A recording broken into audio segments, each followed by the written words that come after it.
ไม่สงขะพี่น้องอุ้ยก่อเขาตั้งมาดังเสียงพี่น้องไต้เขาค่ะเนาะเมื่อไหร่ก็มาทบหญ้าเก่าคาเนี่ยเนาะใครมาละลองการบ้านการเมืองอีกนึงเนี่ยเนาะวันเมื่อไหร่ได้ก็ใครมาละลองการซึกการซื้อเนี่ยเนาะไต้เขาได้ค่ะนะมีซึกมีผวนหูเหมือนเปิ้นค่ะเนาะเหมือนเปิ้นแล้วก็เปิ้นก็เหมือนเขาเปิ้นก็เหมือนเฮาย้อนเบอว่าผู้อ่อนหัวผู้อ่อนเฮ็ดอ่อนช้างมีลองนะมีลองน้ำกัดมีน้ำกัดเหมือนเจ้าคือว่ามีน้ำกัดเหมือนเจ้าคือปลองเจ้าคือขี่ครับเนาะเฮียงละมีน้ำกัดอันมานั่นเฮียงเฮ็ดสังก็เฮ็ดหมดแล้วจ่อเจ๊เฮ็ดเฮ็ดเตย้อนไปจากนั้นแหละปาน10 ปานปี10 ปีเลือน10 เลือนมีเผอกูกินเฮามีเผอกูกินกวนคือไตมีเผอกูกินกวนเมืองไตย้อนเปือว่าผู้อ่อนหูนั่นน่ะผู้อ่อนเฮ็ดอ่อนสร้างนั่นน่ะเป็นกวนตีย่ำเป็นกวนตีมาวางแผนเป็นกวนตีเฮ็ดสังกอมเฮ็ดเตะนะครับเนาะเปิ้นหู้หมดครับเปิ้นหู้เงาลายผู้อ่อนหูไตเลยลองนะครับเนาะไม่สงค่าเปิ้นหู้ว่าผู้อ่อนหูไตนี่เป็นกวนตีขี้โกเปิ้นหลอกเอาไว้ก็บ่โกยเอานะครับเนาะพี่น้องว่าเขาพี่น้องปลองเขาพี่น้องเขเขาพี่น้องมารเขาเปิ้นฮู้ว่าซึกยะดัดผีและซึกสียะดัดซึกโคลายและตั้งซึกโคเขียวกันเนาะเปิ้นหลอกใจเรียนได้ฮะเปิ้นหลอกใจกินเรียนไงเหมือนปลองเหมือนซึกปลองเถียนเนี่ยก็มาหลอกกินใจกินที่ไอ้แดดผีเมื่อวันนั้นเลยตัวเขาโลมือสีแดด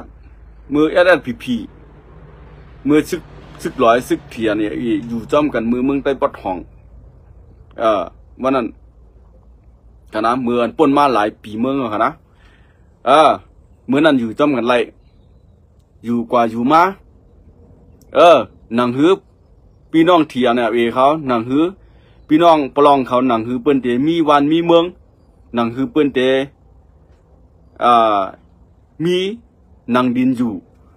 ห้างตัวเจ้าเก่านั่นไหนเปิ้นคัดใจฮะเปิ้นคัดใจให้อย่างไรเปิ้นคัดใจหนังฮือซึกเถียซึกเอ็ดผีเลยดังซึกโคลายซึกสีเอ็ดได้หนังฮือมันเด่มอยู่ไรปอดห้องนั่นเปิ้นมีเปิงมีแผนการ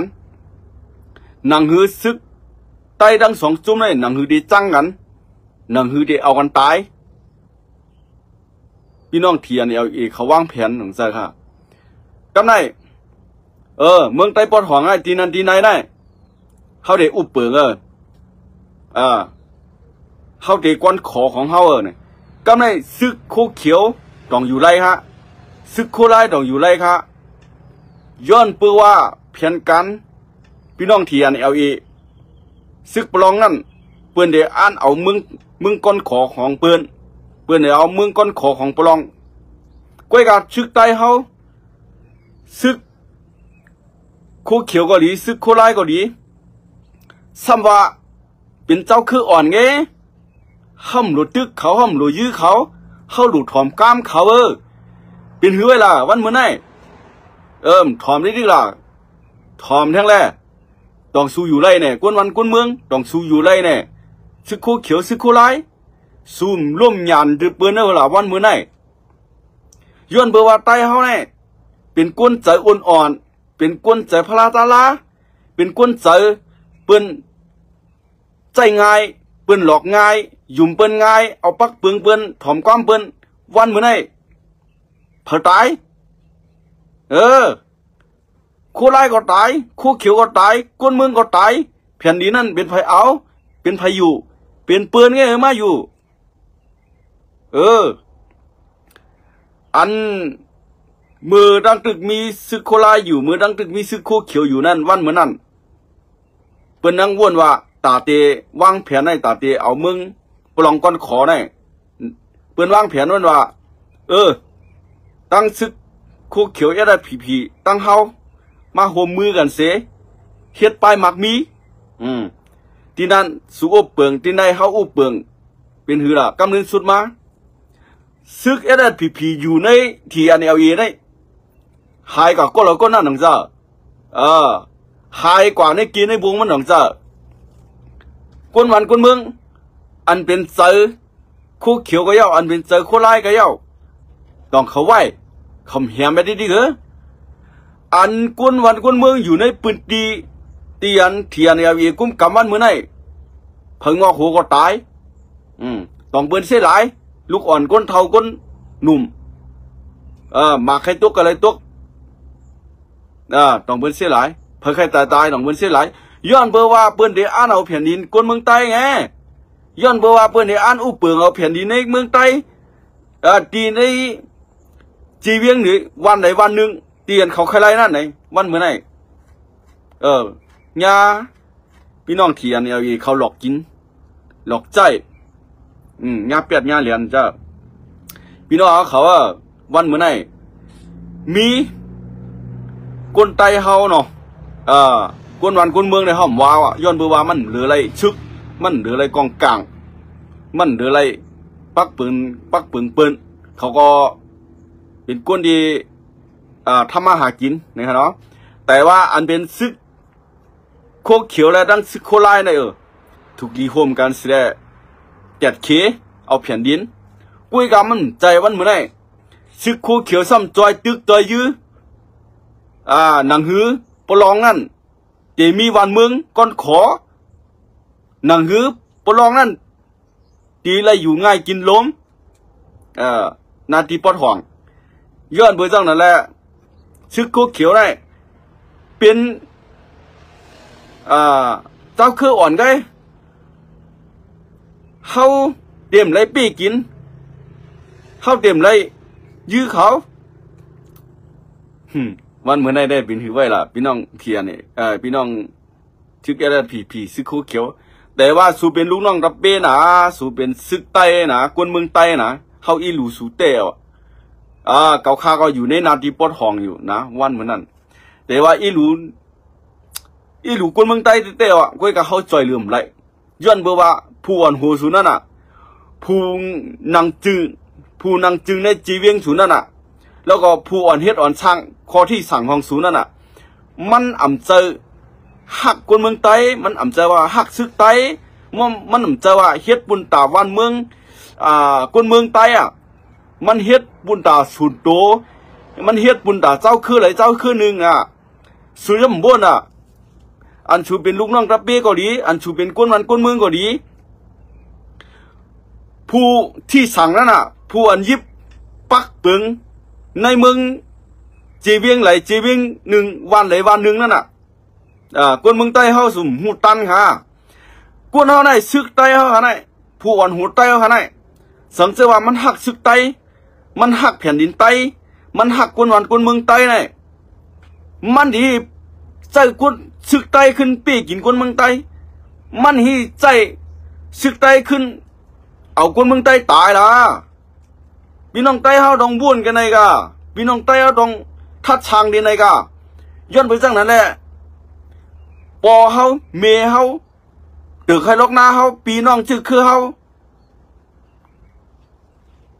ใจเฮากะแหมกะทุบกะป้อกะตี้กะยอบป้อว่ามันเป็นใจซึกโคไลเนี่ยป้อมเป็นจังนะเปิ้นมาเบี่ยงแยกเอาเนาะเปิ้นมาเบี่ยงแยกเอาป้อมันมาเบี่ยงแยกจังล่ะไหนกำเนิดสุดบุญย่างว่าเขาเป็นลูกปอมีคนเมืองเขาก็เฮ็ดซึกเพราะว่ามันสั่งมาในพี่น้องเขาก็อะไรก็ยาวปอมีเขาก็อะไรก็ยาวเพราะว่ามันสั่งมาเยาวป ปักเปลืองมันที่สั่งมาเอาพวกเขาเฮ็ดจอมเลย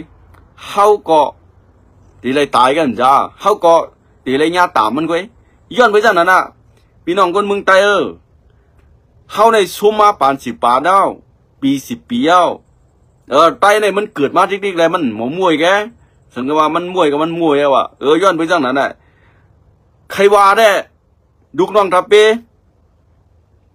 มันจะว่าดีมันจะดีกล้วยกาผู้อ่อนหูสูนั่นน่ะมันอ่ำหักซึกไตมันอ่ำหักคนเมืองไตมันใครคนเมืองไตตายหลูไรบ้วนดีในกันนะหลูไรทัดช้างมันดีในกันนะวันเมื่อไหร่สุบ้วนได้กันเหรอตั้งว่าก็ตีไรเฮ็ดปันการว่าแทงตั้งเป็นตั้งเขียนเดียวตั้งปลองเนี่ยก็เฮ็ดการมันปลองก็ไล่กว่าแผ่นดินปอดหนึ่งเย้าตอนหนึ่งเย้าเมื่อนั่งว่าก็เป็นหือไว้มือเหลียวมาเผียวต้องไล่ขาปางหลวงวันเมื่อไหร่เป็นหือไว้อันสู่เหตุการณ์ซึกสู่ยิบกองยิบกลางว่าสู่ว่าเฮ็ดปุ่นตาแผ่นดินเมืองใต้เฮ็ดปุ่นตาจื้อจัดใต้เฮ็ดปุ่นตาจื้อคือดูเจ้าเก่าเนี่ยพอมาวนได้มาทับได้ดีๆได้สู่เฮ็ดซึกได้สู่เฮ็ดซึกตาเจ้าคือเปิ้นก้อยใช่นะเฮ็ดซึกเฮ็ดการมันเปิ้นก้อยนะวันเมื่อไหร่พี่น้องคนเมืองใต้เฮาบนก็มาหันเนี่ยหันข่าวเนี่ยวันเมื่อไหร่เมื่อเหลียวเนี่ยนะเมื่อปลองก็ดีเมื่อชึกมันก็ดีเมื่อเจ้าคืออะไรก็ดีเปิ้นกูคนเมืองใต้ตายเปิ้นกูคนเมืองใต้อึบเปิ้นกูคนเมืองใต้ปลายเปิ้นใครมันปลายทั้งวันทั้งเมืองเปิ้นใครมันตายทั้งวันทั้งเมืองเอาว่าซึกใต้ทั้ง2 หมู่ 2 จุ้มซึกคู่เขียวก็เปิ้นใครมันตายทั้งวันทั้งเมืองกล้วยกาซึกคู่เขียวได้มันเป็นผู้ขับใจเบิ้นมันเป็นผู้เฮ็ดการวันเหมือนไหนมันใจก็กะไรเฮ็ดปลองใจก็กะไรเฮ็ดว่าใจก็กะไรเฮ็ดขี่ใจก็กะไรเฮ็ดวันเหมือนไหนนะสุนัยมันเป็นเมาจังเมาเงินเมาอำนาจเมาจอมเปื่อน